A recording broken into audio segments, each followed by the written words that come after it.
Yes, I can see your screen. Perfect.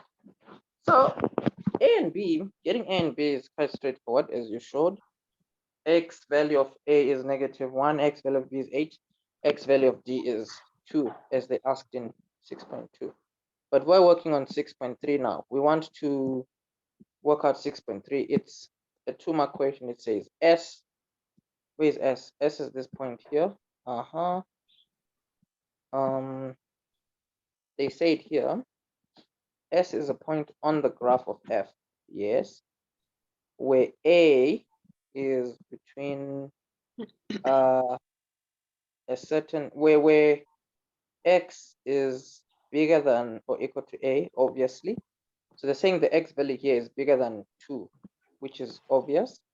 And it is smaller than 8, which is also obvious, because you see the value of S, the X value of S here is between the 8 for B, and it is between the D here, which is an X value of 2.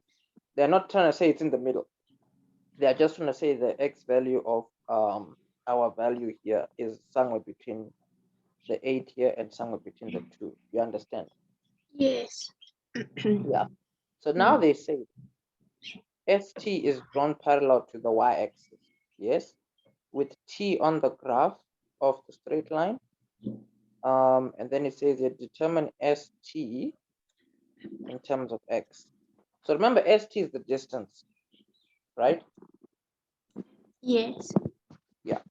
So the fortunate thing is, what you want to do for yourself is remember here at T. T is a point on the graph of G. The graph of G, you have the equation. You see? Now you have to remember T has a specific X value, which is going to be the same as the X value of S. You see? Yes. And then Y, the Y value of G. Do you see that the Y value of T, do you see that we're going to get it from -3x plus 24? Yeah. Yeah, so we can put the -3x plus 24. That's the X and the Y value of T. For S, we can do something similar because the X value of S is X, but then the Y value of S, do you see that we get it from the equation of our parabola? Yeah. Yeah, so the coordinate of S, we can look at it as this: -x squared plus 7x plus 8. But then, with all this being said, right, they said we should determine ST in terms of X. What they mean is, in our equation of our straight line, the distance formula, we have to make this x1, y1, x2, y2. And then we have to write out what we can write out. So for 6.3, that's what they want to see. ST, we can make a big square root here. X1 minus x2 squared, y1 minus y2 squared. And then here, x1 we can say is like x.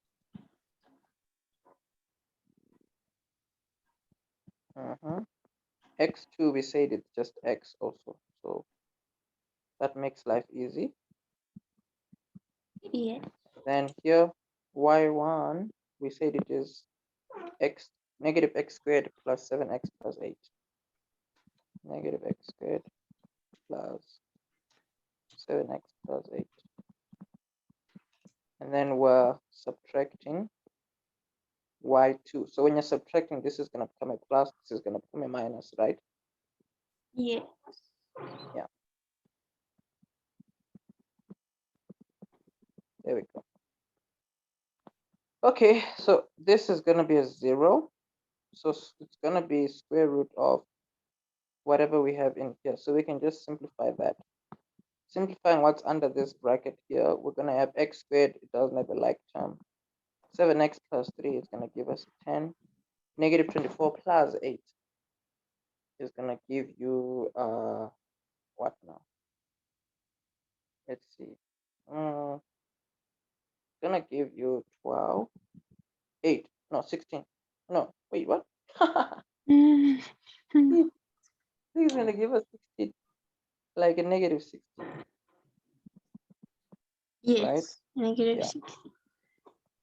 So the thing is, this is all squared, but it looks as though we could, let's see, factors of 16 that can give us a 10. It's gonna be 8 and 2. Yeah. So, no, but then we have a minus x squared here, so we have to be careful. So we have to be careful. We might as well leave it the way it is now. It's just a 2-mark question. So we can leave Yeah. this as ST. You see? Yeah. That makes sense because they want the ST. So So the next question, though, the reason why it's also a 2-mark question is because when they are asking here to calculate the maximum length of ST, because they're asking for the maximum length, remember, anytime they speak of maximum, it means that they are, what is this? Anytime they speak of maximum, it means you need to take whatever equation they're referring to, you differentiate it, and you make it equal to 0. You see? So here they're talking about the distance equation. So the fortunate thing is, if you're going to work out where this equation has a maximum length, you only just need to work with what's under the big square root and what's inside the square bracket, because this is the part that determines the maximum length anyways. So you just have to work out where this equation here has a maximum. So working out where this equation has a maximum, you're just going to differentiate it and make it equal to 0. So you can make this y if you want. So Levi, can Yes, you ma'am. can you also do the turning point formula? Yeah, because this is a parabola, it will work the same. You can Okay. either do the turning point formula to get the x value that results in the maximum length, or you can just differentiate it equate to 0. But yes, because it's a parabola here, you can also use the turning point formula. See, x is equal to minus d over 2a. This is going to give us negative 10 over 2 times negative 1, which is going to give us negative 10 divided by negative 2, right? That's a 5. If you had differentiated and made it equal to 0, you'd have negative 2x here, and then you'd have a plus 10. This is dy over dx. But if you make it equal to 0, you can see that you're getting the 5 that we're going to get here, because the 2x goes over, divide by 2 on both sides, x is the 5. So that's going to be the x value that gives the maximum length. So once you have this x value, Yeah. No, carry on. I'll wait till you finish. no, you can ask a question. I think you're about to ask a good question. Because would you do the same thing for if they ask you the minimum length? Yes, you would have done the exact same thing. But fortunately here, they can't necessarily ask for the minimum length, because the minimum length, logically speaking, the minimum length between B and D somewhere here is going to be a 0. You see, because Okay. the line ST is a line that's basically moving from the left side to the right side. You see, there's a certain point where it's going to be the biggest one possible. Okay. Got it. Thank you. Cool. So here, with them asking for the maximum length, let's see here. Yeah, so them asking for the maximum length here, you have now gotten the x value that gives you the maximum length.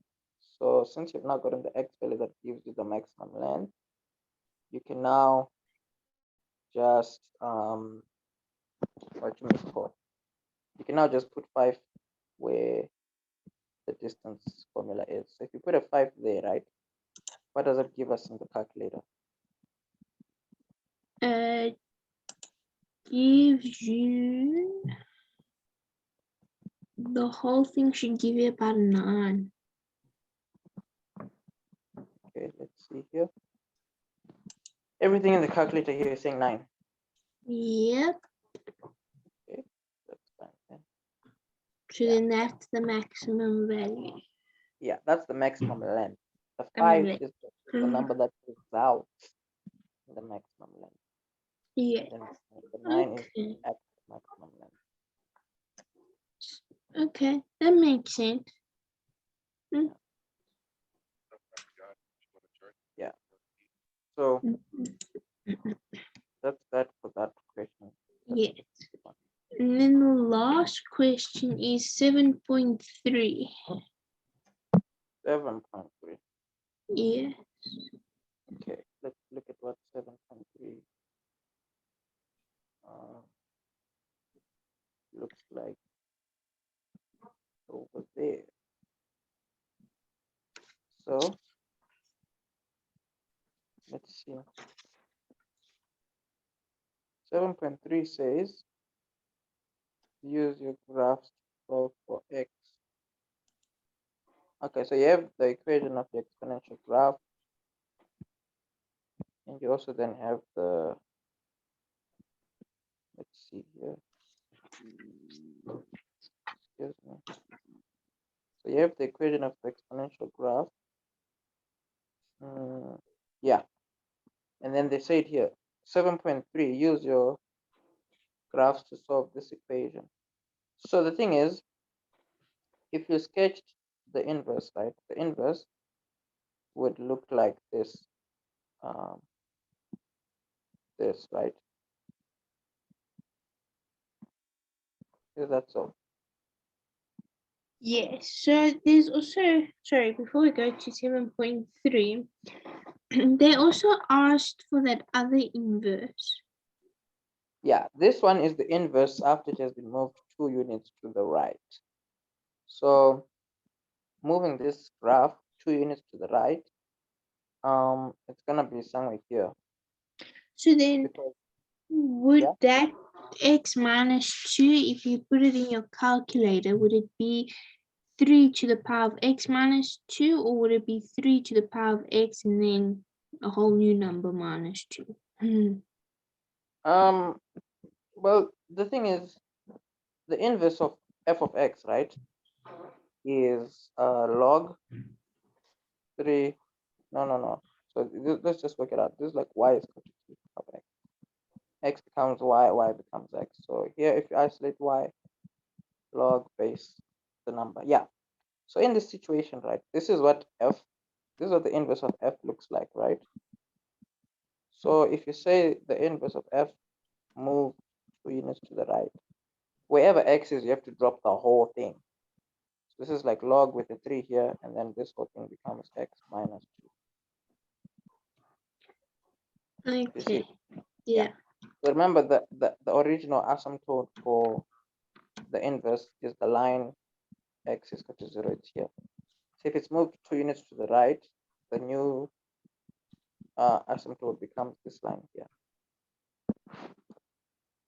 Okay. Yeah. Because I keep getting that second one above it, not below it. Second one above it. Yeah, so that blue line that you drew now, I've got above it. So, Or you do it like on top here, yeah, above the red one. like here. Yeah. Yeah, so that line is going to be line going downwards, because you see the original asymptote is horizontal, you see, so it means the inverse has to be vertical. Okay, got it. So the next one, what's the next one now? Yeah, so with this being said, right, when they're now asking the question that they're asking here, when they say for 2 marks, use your graphs to solve for x if this equation is below 1. So remember, this is the equation of the inverse after it has been moved 2 units to the right. They're asking where is it below 1. So if you're gonna work out where it is below 1, right, you firstly have to work with where it is equal to 1, because if you find out where it is equal to 1, you can easily then find out where it is below that 1. You get it? Yeah. So all you have to do here is you have to find out, because remember, this is representing a y value. They're asking where is the y value below 1. So in the equation of the inverse, we have to work out where the graph is equal to 1. So we have log here 3 with x minus 2. Remember, when you deal with these kinds of equations, this is the base, this is the exponent. So this is going to be 3 to the power of 1. This number becomes on its own. Solving for x here, the 2 goes over. It's going to be 3 plus 2, which is a 5. So what you now know is this is an x value of like 0, 1, and then this is going to be like 2, and then you're going to have like 3, and then you're going to have like 4, and then you're going to have like 5. So the idea is this line here, right? You know that it's just going to be extending, going upwards like that, you see. So somewhere here, right? Or rather, I mean, like this is not to scale, but somewhere here you're gonna have the x value here is gonna be a 5, and the y value there is a 1. You see. So the question asked, where is the graph below 1? It's below 1 from the x value of 5 and the x value of 2, because you see Yeah. your asymptote is at 2 and this graph is at 1 at 5. So it's below 1 between these two x values. From x is a 2 until a 5. So your x value has to be bigger than a 2 and it has to be smaller than a 5. Okay, I get it.